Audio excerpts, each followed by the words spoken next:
1 Jean chapitre 2.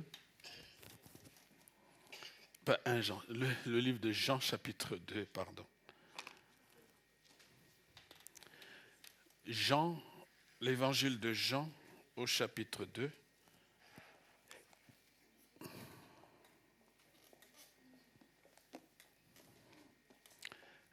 Nous sommes dans l'évangile de Jean au chapitre 2.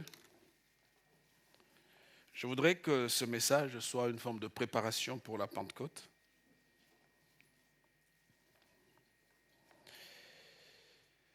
Nous lisons versets 1 à 11. 3 jours après, il y eut des noces à Cana en Galilée. La mère de Jésus était là, et Jésus fut aussi invité aux noces avec ses disciples.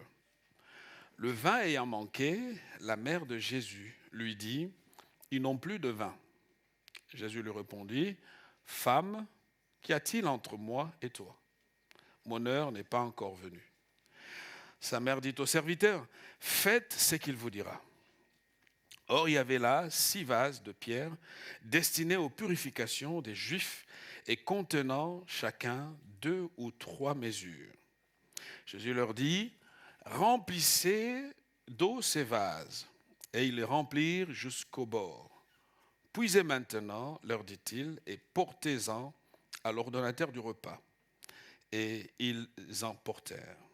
Quand l'ordonnateur du repas eut goûté l'eau changée en vin, ne sachant d'où venait ce vin, tandis que les serviteurs qui avaient puisé l'eau le savaient bien, il appela l'époux et lui dit, « Tout homme sert d'abord le bon vin, puis le moins bon, après qu'on s'est enivré. Toi, tu as gardé le bon vin jusqu'à présent. » Verset 10, tel fut à Cana en Galilée le premier des miracles que Jésus fit. Il manifesta sa gloire et ses disciples crurent en lui. Nous allons prier. Seigneur, pour nous, c'est une grâce d'être là aujourd'hui, ensemble, devant ta face. C'est une bénédiction d'être ici ce matin pour entendre ta parole. Après une semaine qui a été pour certains agréable, pour d'autres pas du tout, mais nous t'avons donné la priorité de venir jusque dans ta maison et te laisser nous parler, te laisser guider nos pas. Seigneur, parce que nous avons discerné que rester à la maison n'était pas une solution, mais c'est en venant devant ta face, dans ta présence, à l'endroit où le changement s'opère, Seigneur, c'est là que tu nous rencontres. Bénis, Seigneur, donc cette parole dans le cœur de ton peuple. Seigneur, que tu diriges toutes choses par ton autorité et ta puissance. Que tu te révèles pleinement, selon que tu as prévu de le faire. Et que nos cœurs, au sortir de ce lieu, soient encouragés, enseignés, formés. Que notre être intérieur soit consolidé. Seigneur, nous sommes ici pour apprendre. Et nous nous laissons enseigner par toi. Dans le nom de Jésus, Amen. Remplissez d'eau ces vases. C'est l'ordre que Jésus donne aux apôtres. Et j'ai oublié de saluer tous ceux qui nous regardent en ligne. Bonjour à vous. Merci encore pour votre fidélité, d'avoir fait le choix de suivre notre Église en ligne. Que Dieu vous bénisse et que la bénédiction à laquelle nous avons part soit aussi la vôtre. Remplissez d'eau ce vase. Et c'est l'apôtre Jean qui est en train ici d'expliquer le premier miracle que Jésus a fait. Jean, contrairement à Marc, à Matthieu, Marc et Luc, aborde les choses d'une certaine façon. Il ne suit pas la même chronologie. Vous savez, dans les évangiles, vous avez ce qu'on appelle les évangiles synoptiques. Ce sont les évangiles qui racontent presque tous les mêmes choses. Les mêmes événements en suivant une certaine forme de chronologie. On croise, on voit les éléments dans ces 3 évangiles qui reviennent, certes avec le regard de chacun des apôtres, mais Jean, lui, ne prend pas le même cheminement. Parce que Jean écrit beaucoup plus tard, parce que Jean écrit à la demande des gens qui ont vécu avec le Seigneur, et ils sont allés le voir pour qu'il laisse un témoignage de ce qu'il a vu, de ce qu'il a constaté. Et donc, dans son cheminement, il va avoir ce qu'on appelle un regard centré sur Jésus, la Christologie. Donc, toute sa démarche en tant qu'apôtre sera d'élever plus haut Jésus. Pas que les autres ne le font pas, mais c'est un choix littéraire. C'est comment il a voulu que les choses soient expliquées. Et donc, chez lui, on trouve vraiment une haute Christologie ou une élévation forte de qui est Jésus. Et donc, c'est son choix, parce que, vous vous souvenez, dans Jean chapitre 1, il va parler au commencement, était la parole, il parle du logos, et pour recentrer, remettre Christ au cœur du projet. Frères et sœurs, vous savez, si Jésus n'est plus dans le dispositif, tout s'effondre. Et la foi, c'est quoi? Qu'est-ce qui nous différencie des autres? C'est Jésus. Et voilà pourquoi même lorsque nous avons des doutes et que nous traversons des situations difficiles personnellement et parfois avec certaines choses qui ne semblent pas aller, ayons les yeux centrés sur celui qui donne sens à tout ce que nous sommes. Il s'appelle Jésus-Christ. Qu'on te prenne tout, mais qu'on ne te prenne pas Jésus. Qu'on te prive de tout, mais qu'on ne te prive pas de Jésus. Que tu manges ou que tu ne manges pas, mais que Jésus soit le centre, soit le cœur de tout. Et donc, Jean va aborder cela. Et quand on regarde son travail, l'apôtre Jean, deux mots reviennent souvent, et c'est vers ça qu'il va toujours, c'est sur ça qu'il va, mettre l'accent sur les signes et la foi. Et donc, il présente Jésus comme celui qui apporte des signes et qui est le cœur de notre foi. C'est lui qui nous permet de croire et d'avancer. Et notamment, quand on regarde ici dans ce chapitre 2, comment il commence le ministère de Jésus? Il le commence sous le signe d'abord des apôtres qui avaient besoin de croire.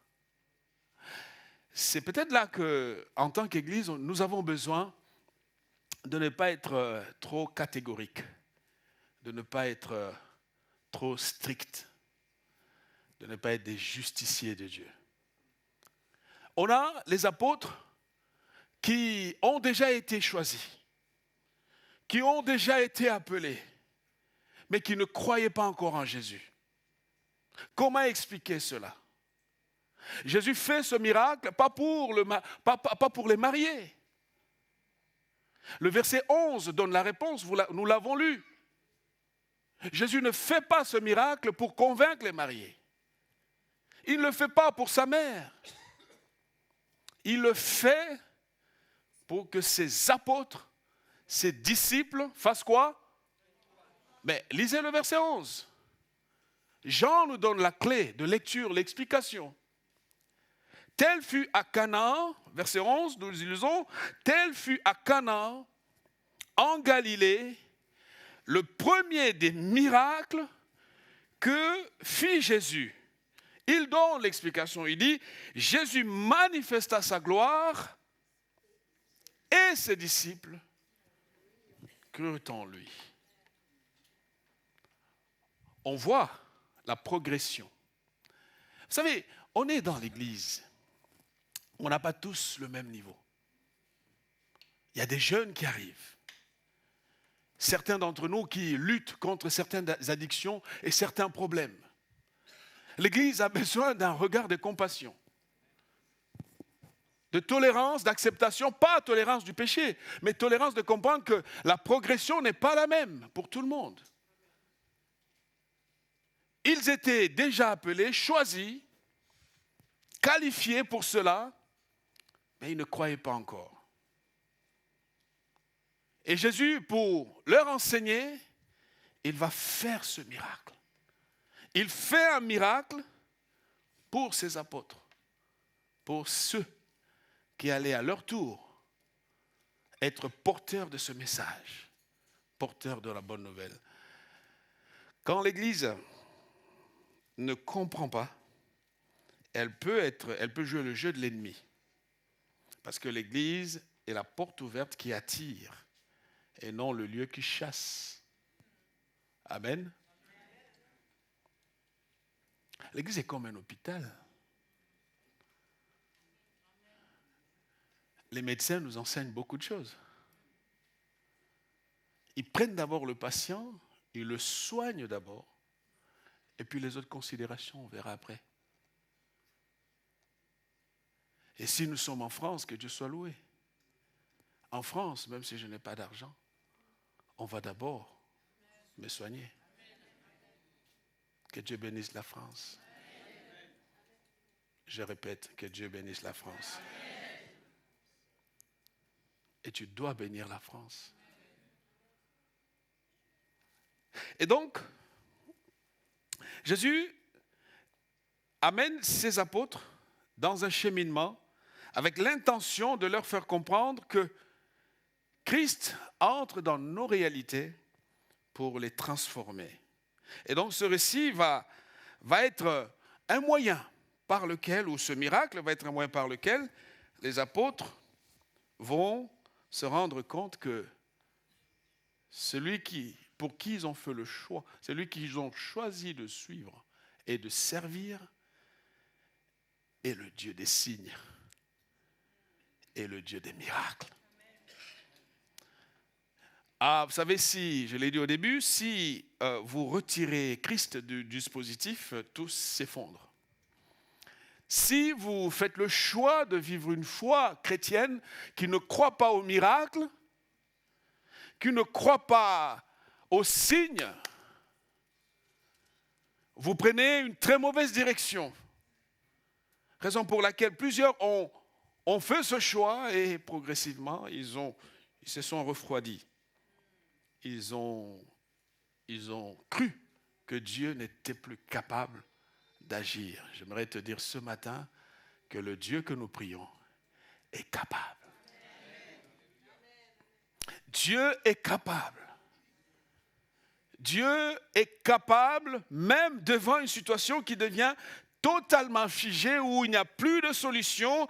Tout est question justement qu'il y ait des bons éléments. 3 choses que j'aimerais développer dans notre message d'aujourd'hui, c'est de comprendre que si nous voulons entrer dans le chemin qui fait la différence, il y a ces 3 choses. La première, c'est que l'Évangile confronte les traditions humaines. Le but de l'Évangile, de la parole de Dieu, c'est de confronter, entrer en confrontation avec les traditions des hommes. Nous allons l'expliquer. Deuxièmement, l'Évangile, être chrétien, c'est être un agent de changement. Jésus n'a pas pris ces hommes, ces 12, pour qu'ils cochent une case et qu'ils aient juste un titre, que voilà, je suis apôtre, que je suis pasteur, je suis évangéliste, je suis docteur, je suis chrétien. Non! Il les a appelés, il les a choisis, il les a qualifiés pour qu'ils fassent la différence dans leur génération. Être chrétien, frères et sœurs, c'est que nous sommes des agents de changement dans notre génération. Là où il y a un chrétien, que l'on voit le changement du Dieu qu'il proclame. Ce n'est pas seulement venir à l'église et prier. Non. Ce n'est pas une fonction religieuse où je fais mes mérites et puis c'est bon. Non. C'est qu'être chrétien, c'est quand tu es un chef d'entreprise chrétien, que l'on voit par ton témoignage, par ta manière de faire, par ta passion, par ton sérieux, que l'on voit que tu es un agent de changement. Lorsque Jacob est arrivé chez Laban, la Bible dit que depuis qu'il est arrivé chez Laban, la maison de Laban commence à vivre une grande prospérité.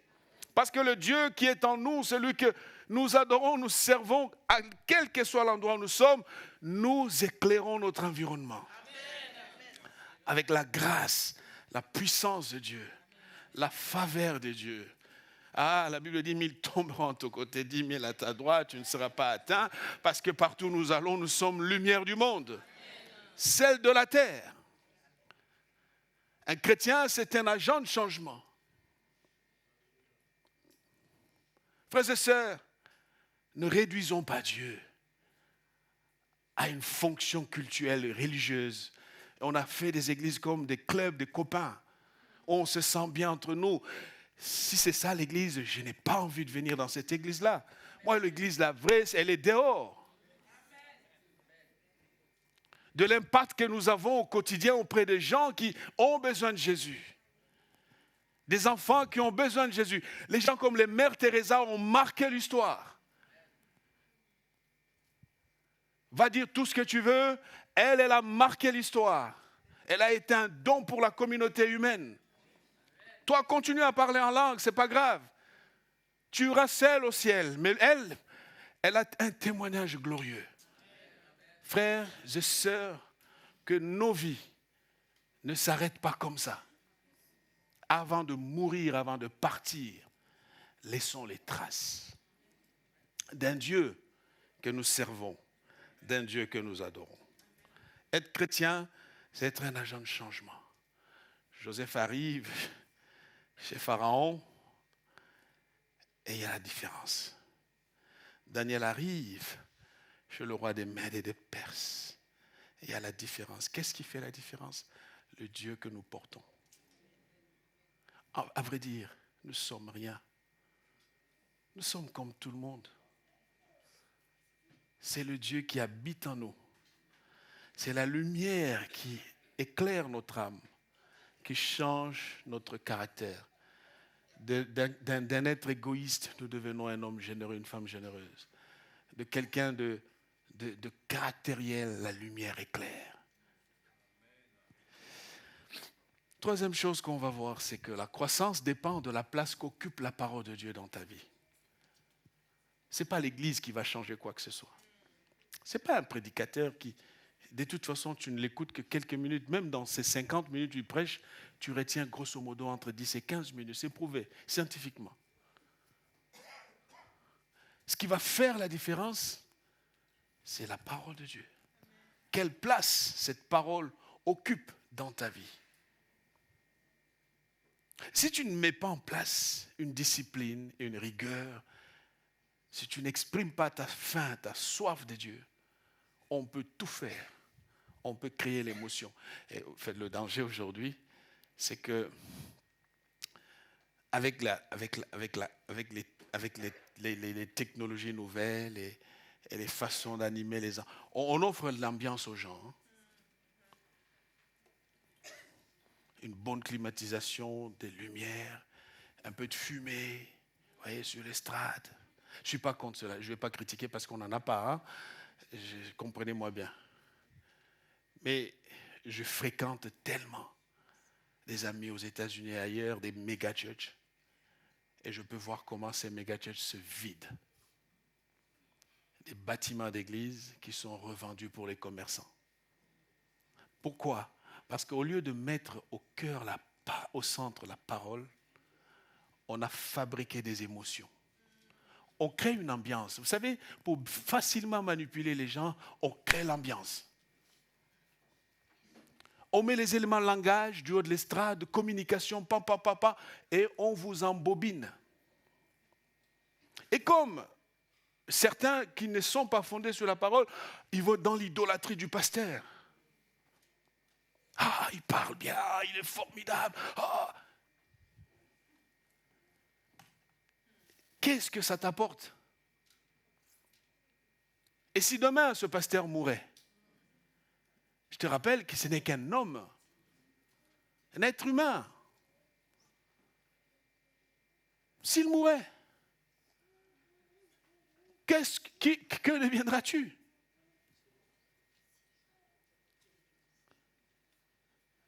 Amen. La parole de Dieu. Que Dieu nous aide. Donc, commençons par le premier point. Donc, confrontation. Vous allez voir les versets 6. Nous sommes au verset 6 de notre texte. Qu'est-ce qui se passe? Jean nous dit, or il y avait là 6 vases de pierre. 6. Destinés aux purifications des Juifs et contenant chacun 2 ou 3 mesures. Jésus leur dit, remplissez d'eau ces vases. Et ils les remplirent jusqu'au bord. Puisez maintenant, verset 8, leur dit-il, et apportez-en à l'ordonnateur du repas. Et ils en apportèrent. Je peux imaginer tout le travail qui se passait. Rappelez-vous, Jésus est arrivé avec 12 personnes qui l'accompagnaient. Apôtres. On ne sait pas, il y avait peut-être probablement d'autres. Vous savez, partout il passait, il y avait la foule qui suivait. Mais il envoie 12 apôtres. C'est très intéressant que quand les gars ont répondu à l'offre d'emploi, le cahier des charges disait qu'ils allaient être apôtres. Ils arrivent à la fête et Jésus dit, remplissez d'eau ces vases. J'imagine les va-et-vient qu'il y avait. Alors, est-ce que c'était que des apôtres? Mais je n'exclus pas qu'ils soient parmi les gens qu'on a envoyés. Remplissez de ces vases. Imaginez, vous êtes un apôtre et vous faites un aller-retour. On commence à murmurer. Hein. Moi j'avais accepté pour prêcher. Mais là, ça devient une histoire de... Remplissez de ces vases. C'est ça on veut tous avoir une place de marque. À l'église, on veut tous l'estrade. Hein? Ah, vous faites comme ça, comme si... On veut tous l'estrade. Mais avant l'estrade, Dieu peut te faire des va-et-vient, va remplir ces vases d'eau. Et il y avait beaucoup de litres, vous allez voir. Et il faut les remplir. Ce n'est pas un robinet, on dit, voilà, on a de l'eau dans le jardin, on va mettre un tuyau, on va remplir. Non.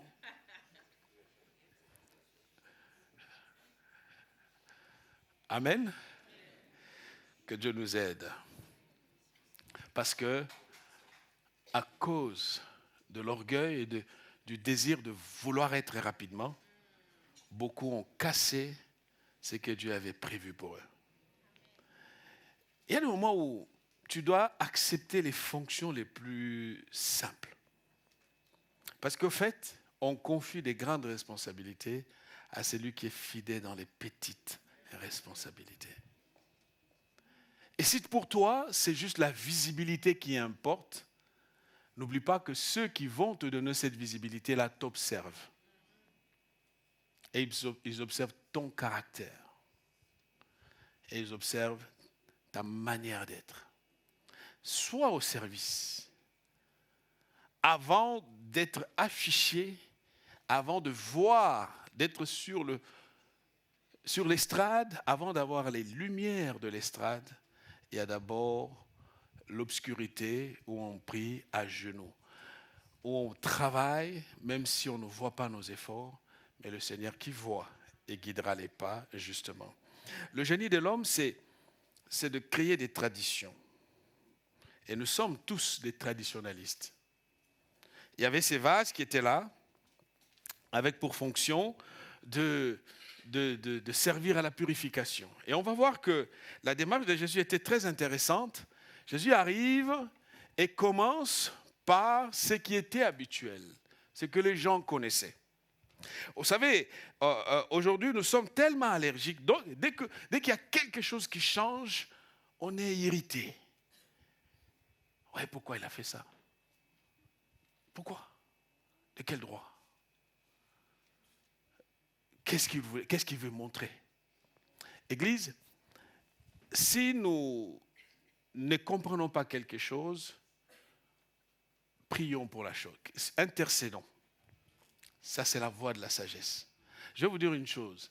Même si vous voyez votre responsable ou vos responsables faire quelque chose que vous ne comprenez pas, ils ne sont pas plus grands que Dieu.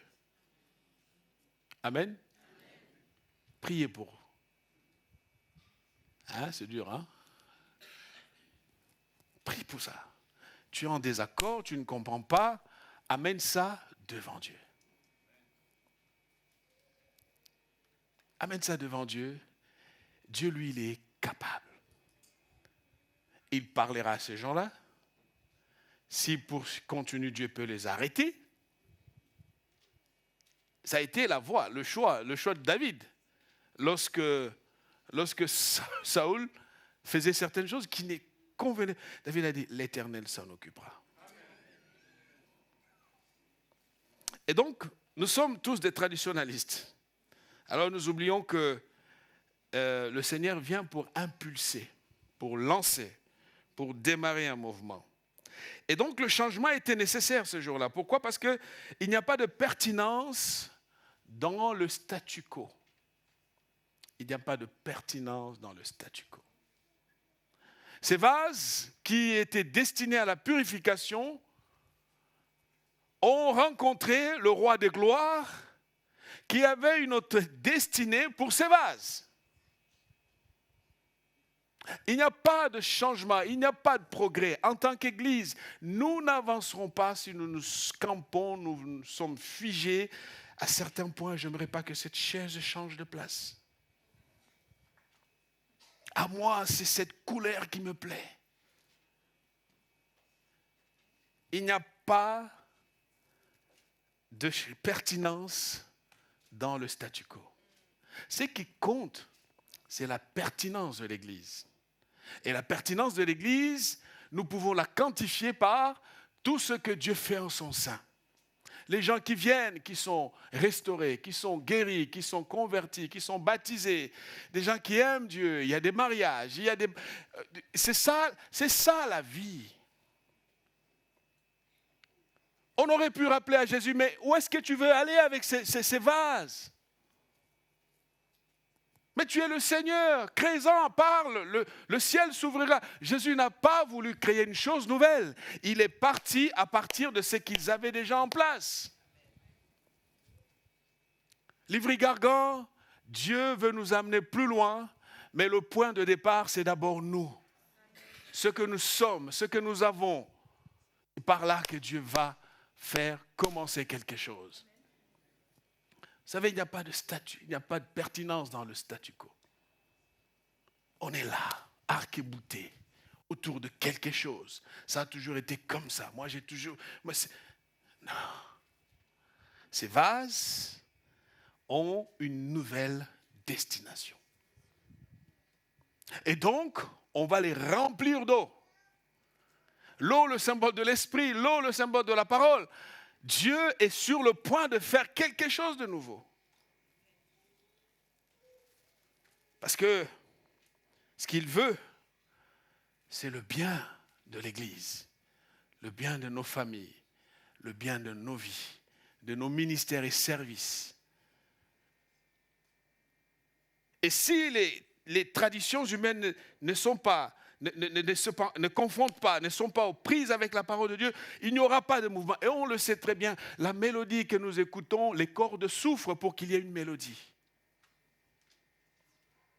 Il y a un frottement, les doigts, ça fait mal, mais le guitariste joue. Et c'est cette tension des cordes qui crée l'harmonie, qui crée cette mélodie qui nous adoucit. Le pianiste qui joue a mal au doigt et il joue.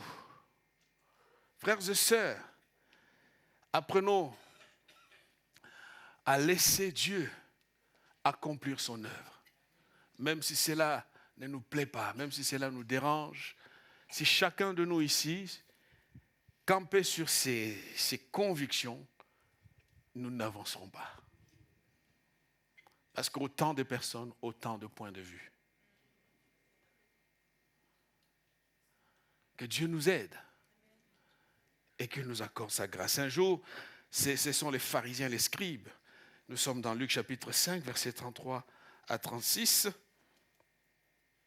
Et aussi, avaient des traditions. La Bible dit, lui dire, les disciples des gens, comme ceux des pharisiens, jeûnent fréquemment et font des prières, tandis que les tiens mangent et boivent.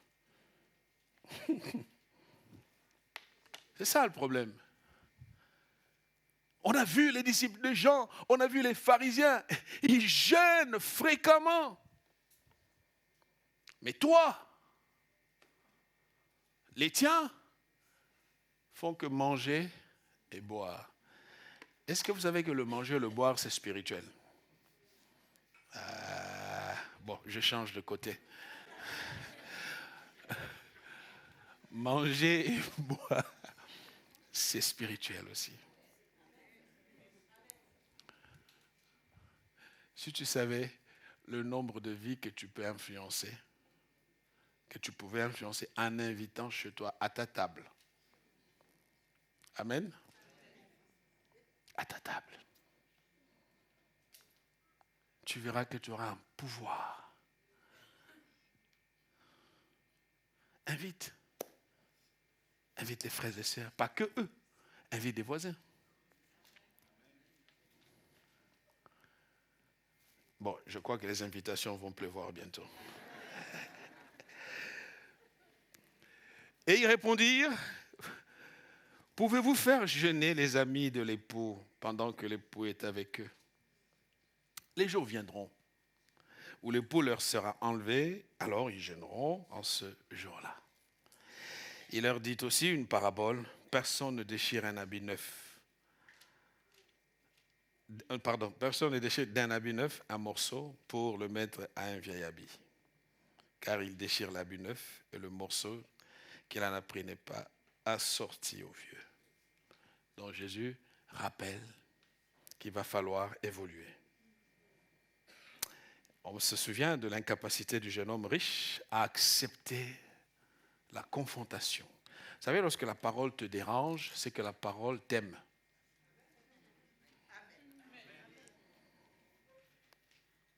Quand ça pique, c'est qu'il y a de l'amour. Marc 10, 17 à 23. Marc 10, 17 à 23, nous lisons, comme Jésus se mettait en chemin, un homme accourut et se jeta à genoux devant lui. Bon maître, lui demanda-t-il, que dois-je faire pour hériter la vie éternelle? Jésus lui dit, pourquoi m'appelles-tu bon? Il n'y a de bon que Dieu seul. Quel encouragement! Tu connais les commandements, tu ne commettras point d'adultère, tu ne tueras point, tu ne déroberas point, tu ne diras point de faux témoignages, tu ne feras tort à personne. Honore ton père et ta mère. Et il lui répondit, maître, j'ai observé toutes ces choses dès ma jeunesse. Jésus l'ayant regardé. Vous savez, parfois, quand on se croit juste, on sent notre conscience nous dire un peu d'humilité. Il explique à Jésus comment il est. Jésus le regarda. Jésus l'ayant regardé, l'aima. Il y a de l'amour. Et lui dit, il te manque une chose. Ça, c'est fort, hein? L'amour, le vrai amour, dit la vérité. L'amour vrai dit la vérité.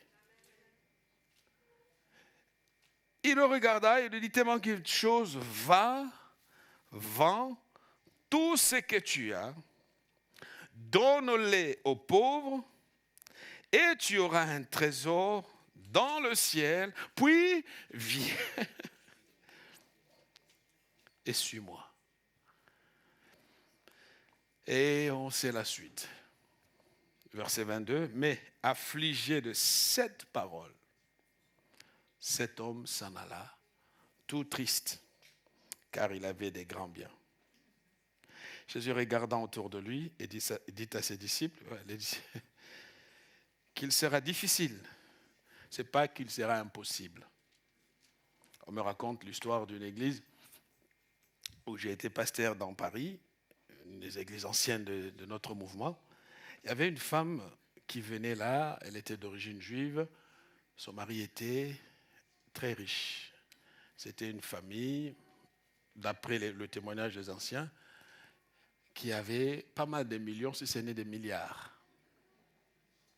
Et donc la femme s'approchait de l'église, et puis un jour, un stagiaire a prêché. Le pasteur a laissé au stagiaire de prêcher. Vous savez, les frères, quand on commence, on a des messages du genre, bam! Le stagiaire, monsieur, Les riches, vous finirez en enfer. La Bible déclare, les riches ne seront pas sauvés. Cette femme est partie pour toujours. Alors que si on l'avait laissé s'approcher des yeux, on aurait gagné d'abord la sœur.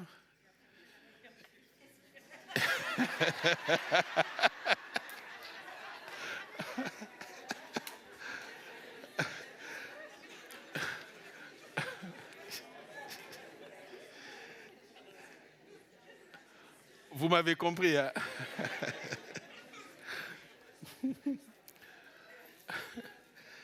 Amen.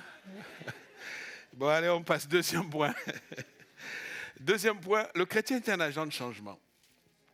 Et c'est important parce que, vous savez, si nous ne changeons pas et si nous ne sommes pas le changement que Dieu veut, notre mission n'a plus de sens.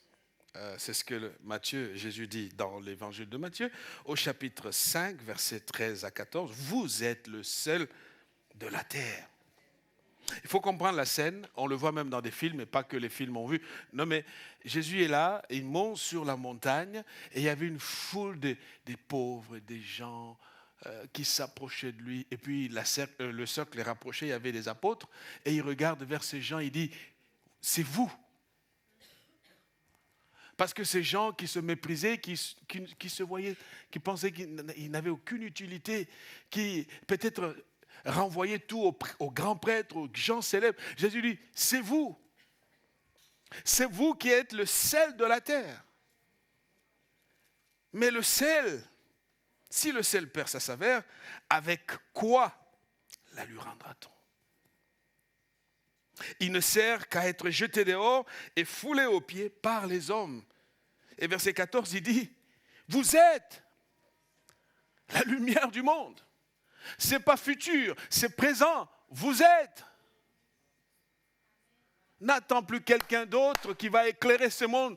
Jésus compte sur toi. Qui va donner goût autour de lui par ses actions, son engagement social, politique, dans les affaires, quelle que soit la forme, Église de Dieu, nous sommes appelés à rayonner. C'est vous qui êtes le sel de la terre. Vous êtes la lumière du monde. Ici, Jésus devient comme un coach sportif. Il explique, c'est vous. Je compte sur vous. Vous avez tout ce qu'il faut. Vous avez la parole de Dieu, vous avez l'Esprit de Dieu, vous avez ma bénédiction, vous avez mon accompagnement. C'est vous qui êtes le sel de la terre.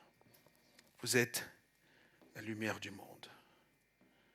Parce que notre mission d'agent de changement, c'est d'être pertinent dans notre génération et aussi d'être efficace dans ce que nous faisons. Vous savez, Dieu avance avec des gens qui croient que Dieu peut agir. Donc ce jour-là, ce miracle est fait comme un stage pour les apôtres. Parce qu'il fallait qu'ils changent de paradigme dans la tête, qu'ils comprennent dans quel sens aller. Il y a des choses, si nous voulons impulser le changement, il faut savoir partir du vieux vers le nouveau. Ça, c'est très important. Ces deux choses, c'est la clé. La clé qui apporte le changement. On part toujours du vieux vers le nouveau. J'ai vu des gens amorcer des changements très brutaux et ça a débouché sur des crises terribles. On a besoin de partir à partir de ce qu'on a trouvé. Jésus nous enseigne une leçon de sagesse. Je donne un exemple. Un jour, quand j'ai quitté Livry-Gargan pour Paris, il y avait un frère qui était plein de bonnes intentions. Et il me regarde, il me dit, Gabriel, c'est une opportunité pour faire les choses différemment. Je dis, frère, qu'est-ce que tu veux dire? Il dit, tu peux casser tout. Et un peu plus loin, il dit, ne t'en fais pas, ceux qui partent. Mais tu peux casser tout. Je l'écoute, j'ai dit, est-ce que c'est ça le but? Dieu ne m'appelle pas pour tout casser. Dieu m'appelle pour travailler avec ce que je trouve en place. Amen. Et ce frère, quelques temps après, il a quitté l'église. Et je dis, Dieu sait bien faire les choses. Parce qu'il faut éviter d'être sous pression de qui que ce soit. Le problème, souvent, quand vous êtes en position de direction, vous avez quand même la pression de partout. Parfois des chantages, je vais quitter. Mais quitte si tu veux quitter. Mais ce n'est pas moi qui vais te pousser à quitter. Respecte ma façon de travailler. Et surtout, moi, je suis un peu de la vieille école quand même, le changement, on le fait à partir de ce qu'on a trouvé. Tu travailles et tu laisses le Saint-Esprit le faire. Parce qu'il est facile de critiquer les choses de l'autre côté que de ce côté-ci. Tous ceux qui sont de ce côté comprennent la difficulté de la chose. C'est pour cela que, avant d'être politicien, ne critique pas les politiciens. Que celui qui a des oreilles, il y avait un point de départ. Donc ça c'est important, il faut toujours un point de départ. Et deuxième chose importante lorsqu'on veut faire un changement, c'est savoir travailler méthodiquement et patiemment. Il faut de la méthode et de la patience. Par manque de patience, beaucoup de gens ont tout abîmé.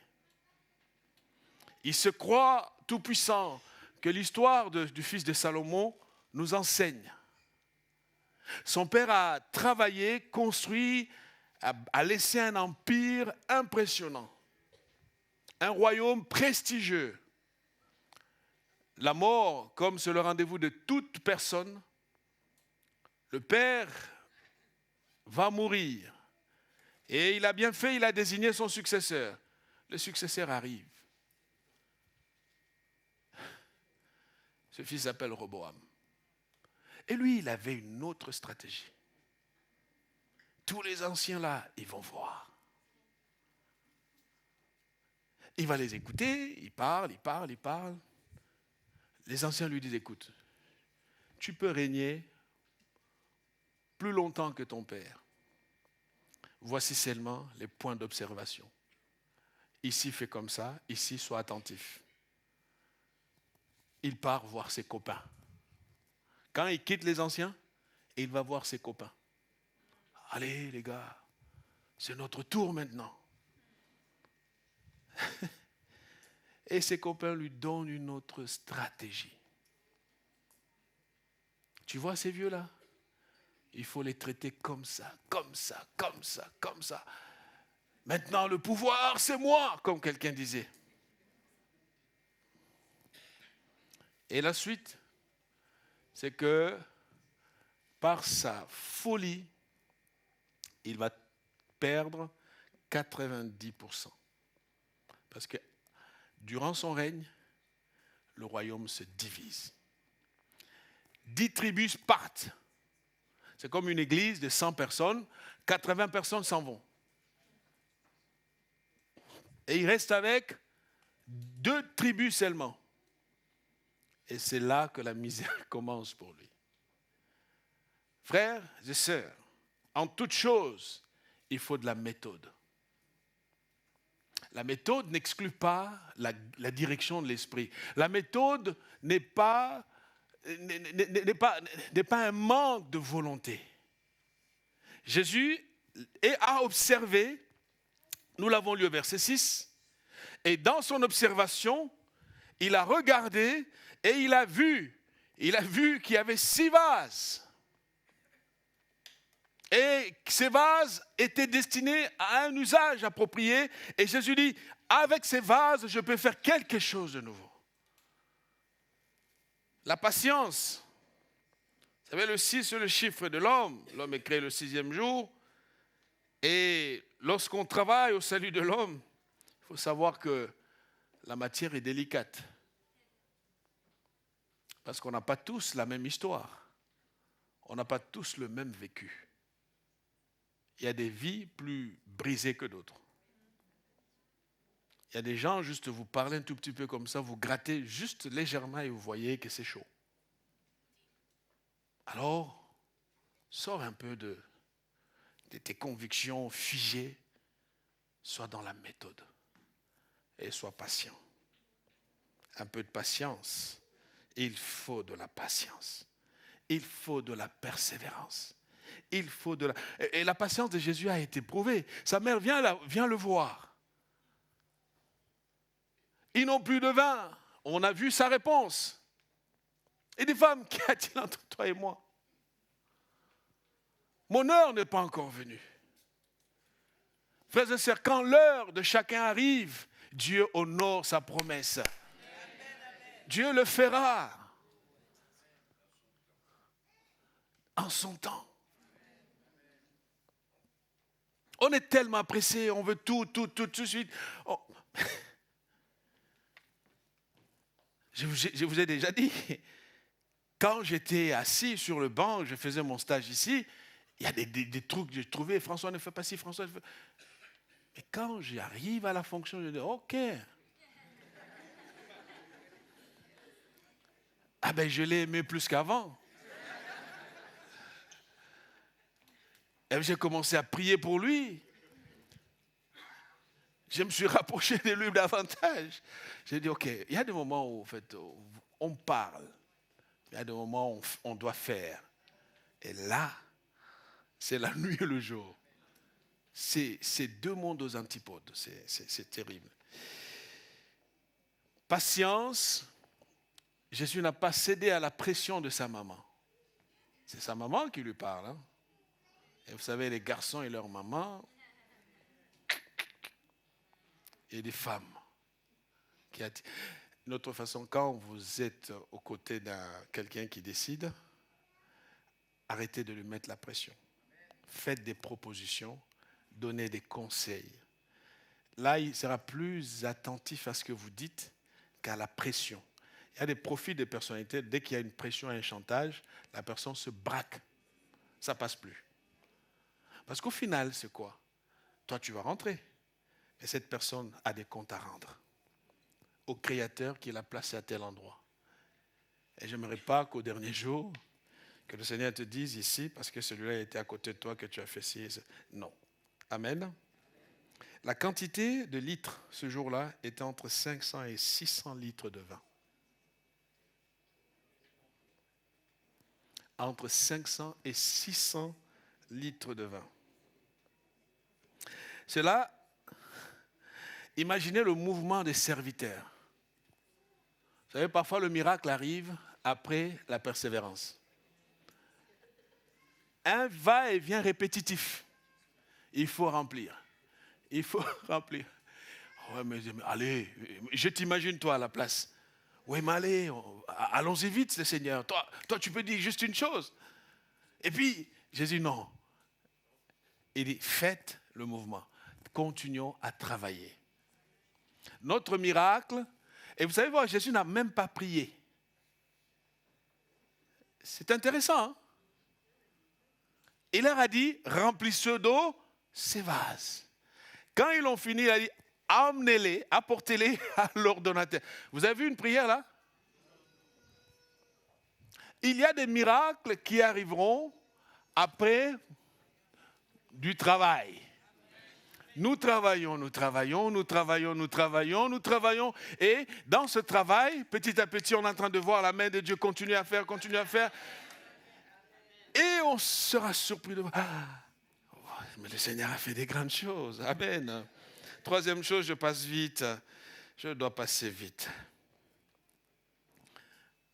La croissance dépend de la place qu'occupe la parole de Dieu dans ta vie. Versets 3 et 5. Le vin ayant manqué, la mère de Jésus lui dit, ils n'ont plus de vin. Jésus lui dit, femme, Marie n'était pas quelqu'un qui se heurtait facilement. Femme, qu'y a-t-il? entre toi et moi. Si c'était toi, oula, parle-moi bien, je suis quand même ta mère. Jésus dit, mon heure n'est pas encore venue. Et Marie change d'interlocuteur. Verset 5, elle se tourne vers le serviteur. Elle dit, faites ce qu'il vous dira. Faites ce qu'il vous dira. Voilà le point de départ du changement. Faites ce qu'il vous dira. Et la même phrase a été prononcée par Pharaon pour Joseph. On voit la réalisation de la prophétie. Genèse chapitre 41, verset 55. On a aussi Pharaon qui dit, faites ce qu'il vous dira. Qu'est-ce que ça te coûte que de faire ce que Dieu te dit de faire? Fais ce qu'il te dit de faire. Pour ton mariage, pour ton travail, pour tes enfants, pour tes projets. Fais ce que Dieu te dit de faire.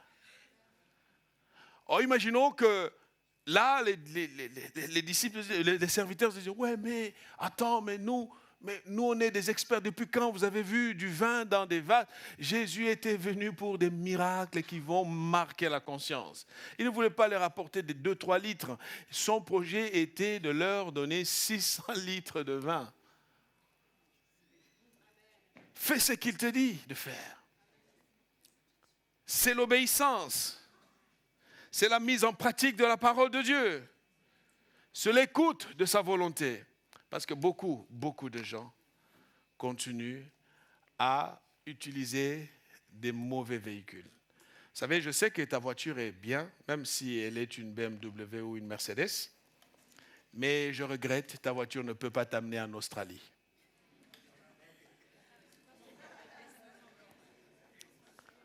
Amen. Tu veux aller en Australie? Change de véhicule. Quelqu'un me comprend? Pour l'Australie, il faut l'avion. Ou le bateau. Pas la voiture. Même si c'est une Ferrari, elle n'arrivera pas en Australie. Dès que tu sors de l'Hexagone, elle tombe dans l'eau. Et toi avec. Et on t'oublie. Et c'est fini, et ça sera un suicide. Changeons de véhicule. Livre Gargan, est-ce que nous sommes prêts? Changeons de véhicule. Que Dieu nous aide. C'est Dieu, remplissez. L'eau, c'est le symbole de l'esprit. L'eau, c'est le symbole de la parole. Cette parole qui nous purifie. Sors de ton statu quo. Tu vas voir que ça fait un moment que Dieu répète les mêmes choses parce qu'il vise quelque chose pour toi. Laisse la présence de Dieu t'envahir. Nous entrons dans la semaine qui nous prépare vers des temps de gloire pour la Pentecôte. Un peu plus d'esprit dans ta vie. Et tu verras la différence. Merci pour votre patience. Nous allons prier. Seigneur, merci. Comment décrire, Seigneur, ce que nous ressentons? Le mot nous manque. Tu sais ce que chacun a à faire. Ma prière ce matin, c'est que tu nous aides à croire en toi lorsque les miracles s'exprimeront ou s'expriment dans notre vie. Oui, Seigneur, il y a un travail de patience, de méthode, de persévérance que nous avons à faire. Déjà, nous te remercions pour tout ce que tu fais dans cette Église. Tous les signes que tu ne cesses de manifester. Donne-nous un cœur de serviteur. Donne-nous l'humilité des serviteurs. Et donne-nous d'avoir toujours les yeux fixés sur toi. Que nous soyons obéissants, que nous t'écoutions et que nous arrêtions, Seigneur, de faire des choses selon nos émotions. Nous voulons que ta présence continue à fortifier notre foi, car nous avons fait le choix de t'aimer, le choix de te suivre. Avec nos imperfections, Seigneur, tu peux nous parfaire. Guide nos pas. Bénis ton Église qui est venue ce matin chercher ta face. Bénis ton peuple qui rentre à la maison maintenant. Après ce temps dans ta présence, Seigneur, donne des provisions à chacun. Donne la guérison là où il y a la maladie. Donne la paix là où il y a des agitations. Donne la santé là où les choses sont en difficulté. Seigneur, donne du travail à celui qui en cherche. Oui, que tu donnes ce logement à cette personne qui est ici et qui a tant besoin de ce logement. Seigneur, nous prions et déclarons la grâce sur tout cela au nom de Jésus. Que le shalom de Dieu vous raccompagne et bonne semaine.